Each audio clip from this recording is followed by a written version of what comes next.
Hello everyone, welcome to this video. In this video we are going to discuss about the Cushing's reflex. The Cushing's reflex is very important, not just in head injury and head trauma, and not just in medicine or surgery, but in all of the fields, all of the subjects of medicine, and also in emergency practice. It's quite important. It's also important to understand this reflex in physiology so that you could solve questions. So if you are a final year student or an intern, you probably know the Cushing's reflex by heart. But if you do not know the Cushing's reflex, it comprises of three things. The first thing is bradycardia. The second thing is hypertension.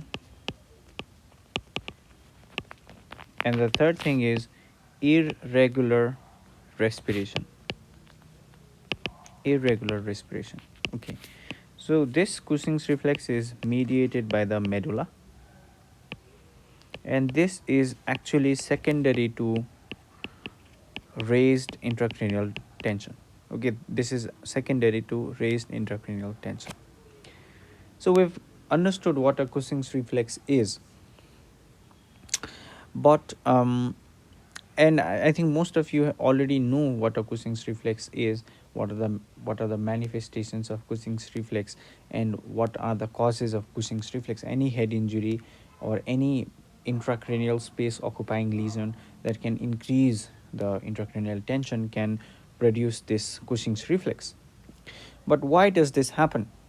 For this, you need to understand that the skull is a closed compartment which houses the brain, the CSF, the arterial blood, and the venous blood. Okay, so it's a closed compartment, and whenever there is an injury or any other intracranial space occupying lesion, for example a large brain abscess or something of that sort, it will start to occupy a volume of its own. So because because this skull is an unyielding compartment, it does not expand just because the intracranial tension has risen.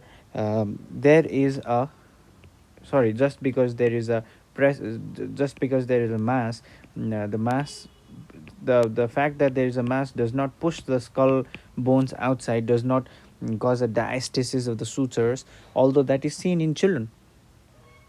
So in newborn children, if there is anything that can cause a rise in the intracranial tension, the fontanelles, because they have not fused, they bulge, and so the bulging of the fontanelle could serve to prevent an acute rise in the intracranial tension also. And the second thing is that we can look at the fontanelle and we can estimate, we can predict, or we can suspect that there is any pathology that might be causing an increase in the intracranial tension.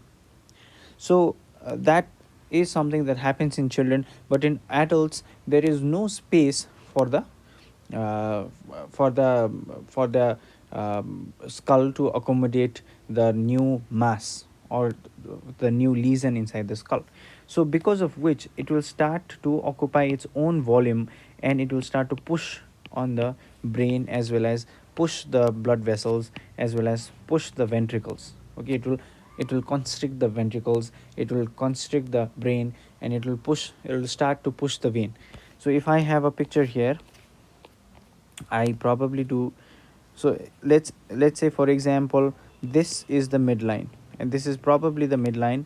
But as you can see, because there is an intracranial space occupying lesion, it has started to push the brain, and you can see that the ventricles have shifted on the contralateral side, so away from the midline, right? So this is a classical example of an intracranial space occupying lesion because of the unyielding nature of the skull pushing the brain to the opposite side.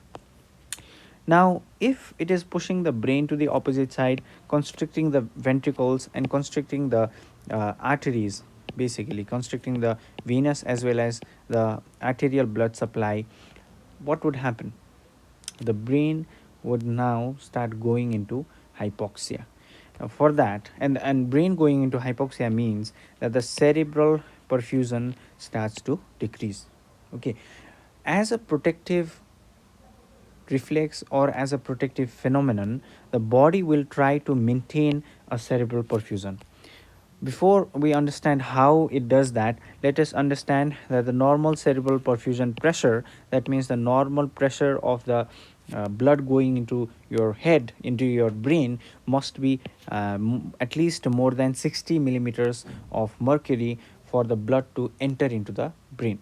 If it is less than 60 millimeters of mercury, the blood will not effectively reach into the brain. And the cerebral perfusion pressure is calculated by the difference between mean arterial pressure and intracranial pressure. So as we can see, if there is any intracranial space occupying lesion, which is also known as ICSOL, so if there is an ICSOL, it will increase the intracranial pressure. Or if there is a head injury, if there is a head injury that is causing accumulation of blood inside the skull, that could also cause a rise in the intracranial pressure. Now, if the body has to maintain a cerebral perfusion pressure, the body also needs to increase the mean arterial pressure, isn't it? Because if it allows the ICP to rise on its own without increasing the mean arterial pressure, there would be a point when, because of an excess of the intracranial pressure, the CPP might be 0 or minus negative. That means the CPP might be, that means the brain might not be getting perfusion, right? So for that to happen, the body needs to make sure that the mean arterial pressure is increased. So again, what is the mean arterial pressure? Mean arterial pressure is systolic blood pressure plus 1/3 of pulse pressure. Okay, so pulse pressure is SBP minus DPP. Okay, so it has to, sorry, DBP. So it has to increase the blood pressure, that is the systolic blood pressure. To increase the mean arterial pressure, it has to increase the systolic blood pressure, and to increase the systolic blood pressure, it has to increase the cardiac output. Okay, so cardiac output is again basic physiology. Cardiac output is a function of heart rate and stroke volume. So the body can either increase the heart rate or increase the stroke volume, right? So what happens when there is an increase in the heart rate? We all know that whenever there is an increase in the heart rate, there is an initial increase in the cardiac output, but after some time this starts to plateau, and then this starts to go downhill. Okay, this starts to decrease. So just an increase in the heart rate cannot produce a sustained rise in the cardiac output or a sustained rise in the blood pressure. Okay, so the body has to now work with the stroke volume. Now, for the stroke volume to increase, another physiological concept that I want you to remember is the Frank-Starling law. And the Frank-Starling law basically says, in a very simple way, if your heart muscles are stretched, if the heart muscles are stretched more, they will contract more. Okay, that is the basic of Frank-Starling law. So if for the heart muscles to stretch more, your diastolic filling of the heart, so diastolic filling of the heart should be more. So if this is your atrium and if this is your ventricle, the ventricular filling that occurs during the diastole should be more. So for the ventricular filling to be more, the diastolic time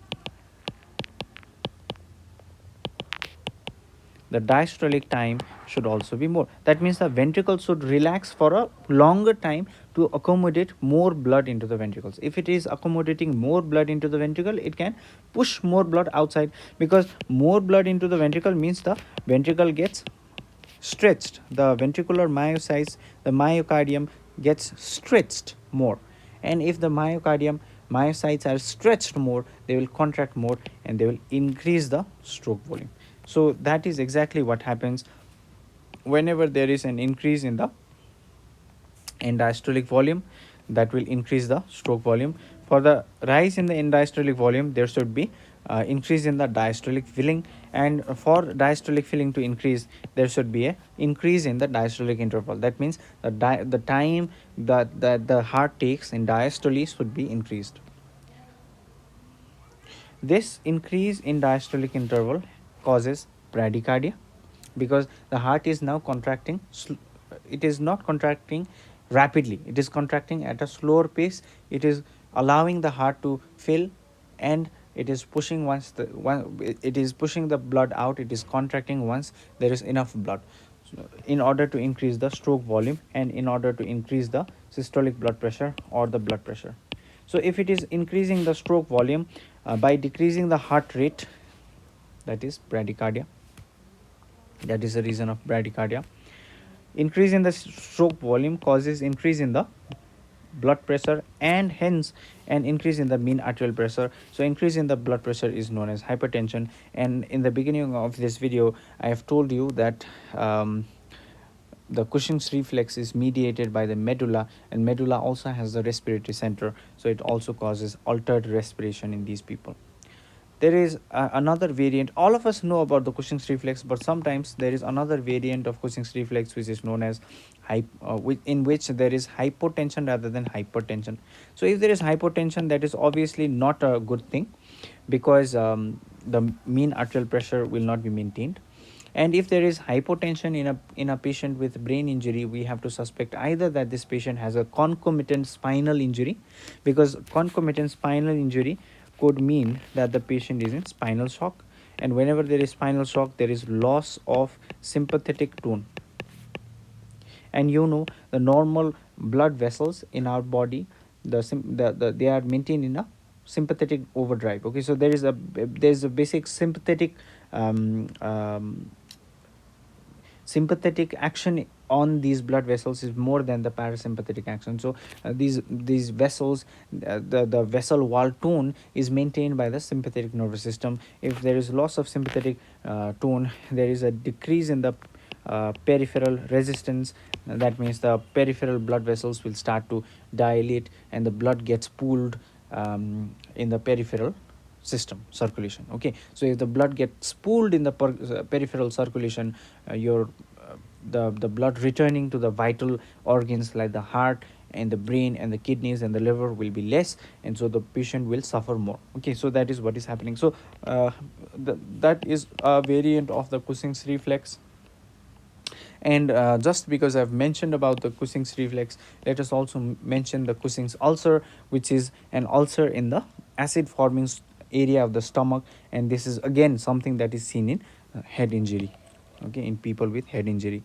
Mind you, it is not the Curling's ulcer, because Curling's ulcer is seen in the duodenum and it is seen in patients of burn.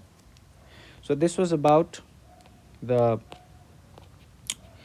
concept of cerebral perfusion as well as the concept of Cushing's triad.